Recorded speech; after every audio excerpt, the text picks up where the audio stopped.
Bonjour à tous et bienvenue dans Inspire Middle East. Je suis Rebecca McLaughlin-Istam. Cette semaine, je vous propose d'examiner l'état de santé des eaux de la région.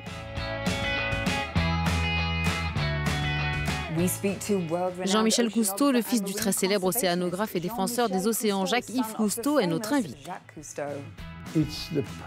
C'est le moment idéal dans notre histoire pour nous réveiller et faire ce que nous avons à faire. Nous taquinerons aussi les vagues en Jordanie, dans le golfe d'Aqaba, où la destruction du récif corallien entraîne des mesures de protection drastiques.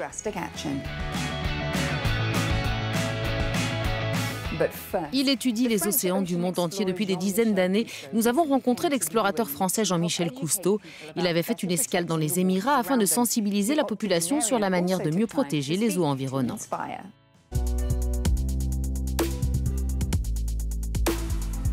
Nous sommes ici seulement en tant que visiteurs et si vous protégez l'océan, vous vous protégez vous-même. Ce sont les mots d'un homme qui a consacré sa vie à la protection des eaux qui composent plus de 70% de la planète Terre.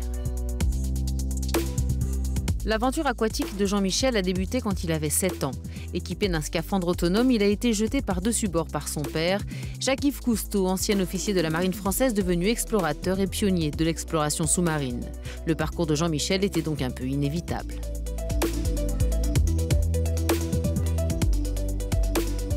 Le cinéaste écologiste Jean-Michel Cousteau a plus de 80 films et documentaires à son actif.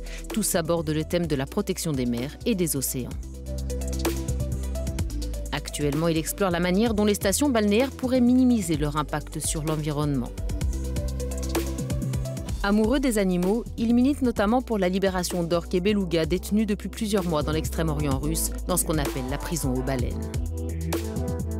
Et quand il ne fait pas pression sur les décideurs politiques pour l'adoption de lois de préservation plus strictes, Jean-Michel Cousteau échange avec les enfants dans le cadre d'Ocean Futures Society, une association à but non lucratif qu'il a créée en 1999 pour donner, dit-il, une voix à la mer, pour alerter sur la pollution et le changement climatique qui menacent toujours davantage les fragiles écosystèmes aquatiques. Merci beaucoup d'être avec moi aujourd'hui. Bienvenue dans Inspire Middle East. Avec grand plaisir. Nous sommes sur la côte du golfe Persique. Que pensez-vous des actions de conservation marine menées ici? Auriez-vous fait certaines choses différemment? Il y a beaucoup de problèmes, en particulier d'émissions de CO2. C'est un souci car cela contribue au réchauffement de l'océan. Et si ce dernier se réchauffe, il se soulève. Et en raison de l'énergie engendrée par une température plus élevée, les tempêtes et les ouragans sont plus forts. Il faut ajouter à cela une acidification des océans qui met la nature à rude épreuve.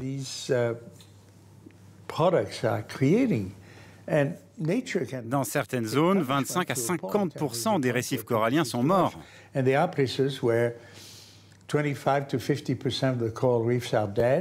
Le sujet est sensible, n'est-ce pas? Dans tous les pays que vous visitez, vous ne pouvez pas être vu comme celui qui critique ses hôtes en essayant de les éclairer sur leur empreinte environnementale. Comment abordez-vous la question? J'ai beaucoup appris de mon père. Ne jamais critiquer ni pointer du doigt. Car quand vous le faites, vous prenez le risque qu'on vous critique vous aussi. Il faut plutôt essayer d'avoir l'opportunité de rencontrer du monde pour pouvoir atteindre le cœur de chacun. Au fil des ans, vous avez appelé de nombreux pays à faire davantage pour protéger les océans. Mais en ce qui concerne le G7, que pourriez-vous dire aux États-Unis et au Japon pour les convaincre de signer la charte anti-plastique, par exemple? C'est le moment idéal dans notre histoire pour nous réveiller et faire ce que nous avons à faire. Il y a une chose, nous parlons toujours de plastique.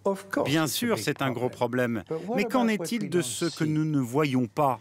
Il y a aussi des centaines de produits chimiques différents.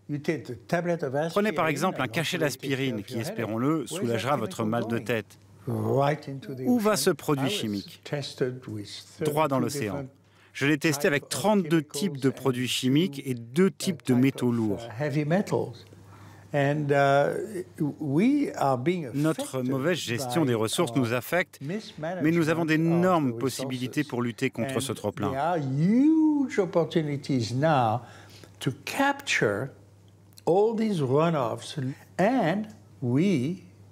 Et en procédant de la sorte, nous pouvons aussi faire des économies car il n'y a pas de gaspillage dans la nature. Tout est une ressource. Les produits pharmaceutiques devraient-ils être taxés davantage? Doit-il y avoir des amendes pour pollution? Vous connaissez bien la situation mondiale. Peut-on arrêter cela ou est-ce déjà trop tard? Il n'est jamais trop tard. Ce que nous pouvons faire, c'est changer notre approche. Nous devons bien comprendre que nous ne pouvons prendre qu'une petite partie de ce que la nature peut produire. C'est valable pour les plantes, pour les animaux, dans les océans et sur la Terre.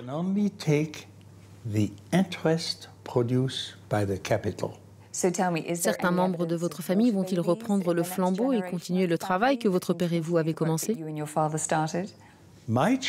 Mes enfants, mon fils et ma fille sont dans la même dynamique et veulent faire tout ce qui est en leur pouvoir pour protéger la planète. Ma fille, par exemple, a accouché dans l'eau. Dans les années 60, votre père était impliqué dans des projets de développement de maisons sous la mer. Aujourd'hui, nous n'en entendons plus vraiment parler. Pensez-vous qu'un tel projet pourrait aboutir? Mon père songeait effectivement à faire cela. À Marseille, il avait une structure installée à 10 mètres de profondeur dans laquelle 2 personnes vivaient. J'ai découvert que l'espèce humaine n'était pas faite pour vivre sous l'eau. Nous avons besoin du soleil, du vent, de l'air que nous respirons. Vous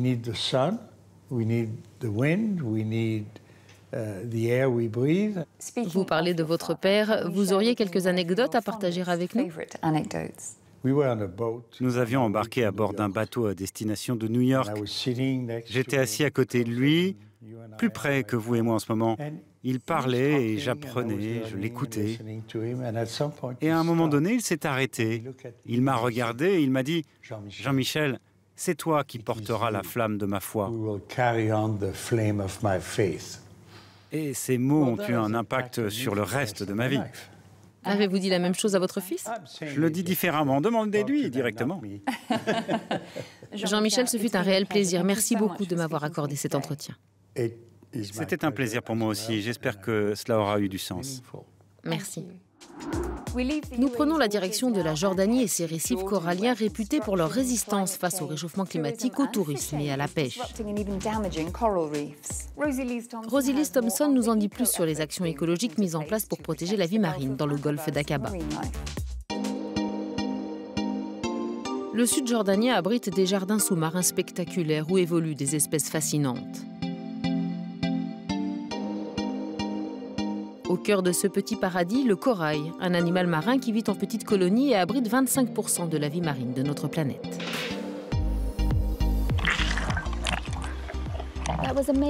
C'était incroyable. Ces coraux sont une vraie bouffée d'oxygène. La diversité des espèces indique que cet écosystème est en bonne santé. Pourtant, dans le monde entier, les coraux meurent à un rythme inquiétant. La surpêche, la pollution et en particulier le réchauffement climatique ont entraîné la disparition de la moitié des récifs coralliens de la planète.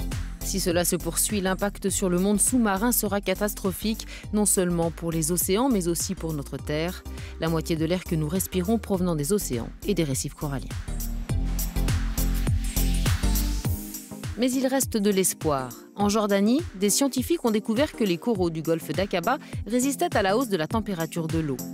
La raison exacte reste inconnue, mais il se pourrait que les créatures aient évolué au cours de la dernière période glaciaire, il y a plus de 20 000 ans.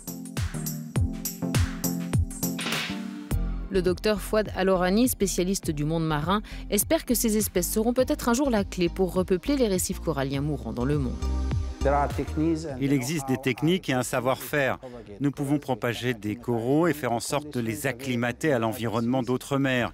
Une fois cultivés, nous les envoyons à l'étranger où on les fait pousser dans des zones détériorées ou au milieu de récifs endommagés.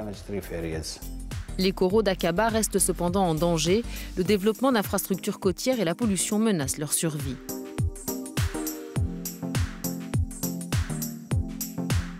Le port d'Aqaba est le seul débouché maritime du royaume. La côte du littoral est donc vitale pour le commerce et les échanges, mais elle est aussi un pôle touristique majeur. Environ 100 000 touristes ont visité Aqaba l'année dernière. Face à l'expansion du tourisme, le gouvernement jordanien, avec l'aide de l'ONU, s'emploie à sauver le récif corallien du golfe d'Aqaba.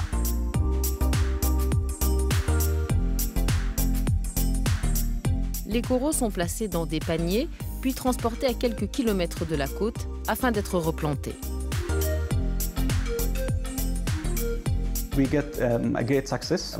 C'est un gros succès. Nous avons atteint un taux de croissance de plus de 80 voire 85%, ce qui est, je dirais, unique car généralement le taux de croissance moyen après transfert et transplantation est d'environ 65%. Mais les éco-plongeurs Abdullah et Omar estiment qu'il reste encore beaucoup à faire. Les deux frères ont peur qu'un développement accru du tourisme continue de menacer les récifs. Ici à Aqaba, notre plus gros problème, c'est l'être humain qui fait du mal au milieu marin. Je pense que le gouvernement doit faire appliquer la loi, créer plus de programmes de sensibilisation et faire plus d'efforts pour protéger la vie marine et sauver ce qu'il en reste. Alors que le corail est menacé à l'échelle mondiale, les coraux résistants d'Aqaba sont source d'espoir dans le mécanisme de préservation. Il est vital de les protéger.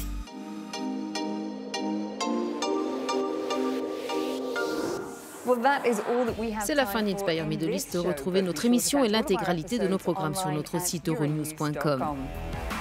Avant de nous quitter, jetons un œil sur ce qui a attiré l'attention de notre équipe cette semaine sur les réseaux sociaux. Ekaterina de Russie a publié une photo de sa plongée sur une épave de navire au Soudan. Andréi d'Ukraine a plongé avec un poisson rouge en Égypte, dans la mer Rouge elle aussi.